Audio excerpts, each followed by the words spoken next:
Hi, my name is Orrin Redwood, and today I'd like to talk a little bit about Descartes and his first meditation. It's my philosophy, personally, to um, to know a little bit about the person. Um, so I did a little bit of research, and Rene Descartes was a French philosopher. He was born in March 31st, 1596, and he passed away on February 11th, 1650. During my research, I found that Descartes was not just a philosopher, but he's also a mathematician, a writer, and oftentimes has been called the father of modern philosophy. Um, a lot of his philosophies and things that he talked about in these meditations, along with his other work, were deemed as groundbreaking for his time period. No one was really doing what he was doing. Um, while reading his first meditation, you can see he dives straight into the complexes with the mind and our very existence as human beings.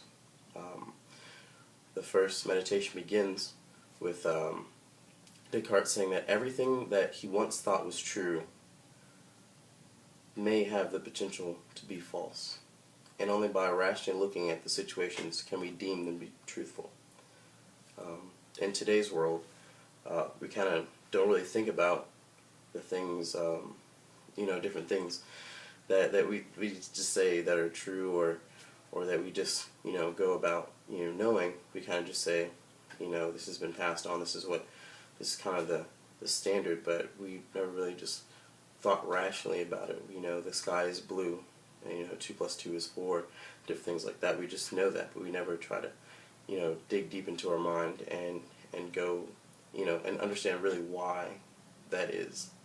So that's kind of what Descartes is doing here with his meditations, kind of bringing that to light, bringing that type of thinking of just past senses and just past, because it's there, then it is.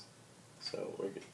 A little bit further into the meditation, he says, "Surely whatever I have admitted up until now as most true, I received either from the senses or through the senses," saying that he feels this or feels that because he sensed it. But we're rational human beings, as he says later on in the meditation, and if we're not thinking, we're not beings. It's a little bit later on in the passage, but he questions what it really means by trusting our senses, because he's saying they're not always true. One of his claims is, when things are far away or small, we don't have a complete grasp on it. So how can we be certain? It could be false, or it could be something different. A shadow could be something more than just a shadow. It could be something just that we sense and we feel and we see, that we think we know, but we don't actually. So he's kind of discrediting all of our senses. We know we feel, touch, we have an arm, leg, body, but do we truly have all of that? Later on in the meditation, he talks about his dreams, and he was speaking about prisoners who don't actually have the ability to wake up from the dream and actually live their life, where the dream is all they have. That's their reality in their mind that they create, of a happier place, green pastures essentially, and not being in the prison system. But he has the control to wake up and go about living his rational life. But do we actually want to do that? It's one of the questions that he states. The prisoner doesn't want to be woken when he realizes that the dream isn't a reality. So it's kind of it's a terrible thing, but just kind of the things that he brings up. Other things that he brings up in the meditation are in relation to God and his existence. And if we're created in his image, then he's deemed as a perfect, all-knowing, all-powerful being. And if we're created in his image, why are we flawed? Or that's one of the arguments that he has, and it kind of goes off of that. But this meditation is really a building block for his earlier thoughts. It's the beginning of discrediting everything that he once knew through senses, and really rationally thinking about it and digging deep and questioning, himself. In a sense, it's like a self-insight or a self-realization of, what's really going on in his mind, in terms of dreams, in terms of what he perceives through senses. But to do this, he has to discredit everything. He has to say that everything is pretty much false, to kind of go about and reprove it.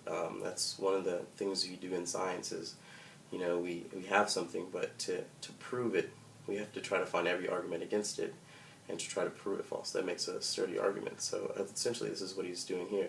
This is, bounds above his time for, the 1500 area to the 1600. And it really does open the mind and get you thinking, past, what we deem as just being, because it's so much more than that.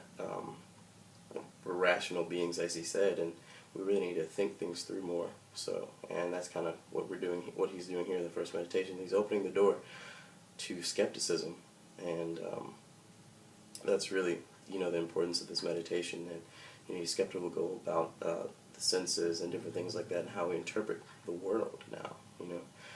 For the longest time, we thought the world was flat. If you went far enough in the ocean, that you'd fall off. But that's simply our senses deceiving us, and we're not perfect beings because of that. That's one of the things that he says in the meditation. So to kind of top off the meditation, the first meditation, he doesn't dive too much into his views of skepticism, but he also brings up questions of God and his all-powerfulness and his omnipresence and being and things like that. So this is kind of really just opening the door for meditation 2 and 3, where he opens the wax argument and different ones like that to try to completely open this whole realm of skepticism and see what really is true, what really is going on with our minds in terms of senses and how we think as human beings. Thank you.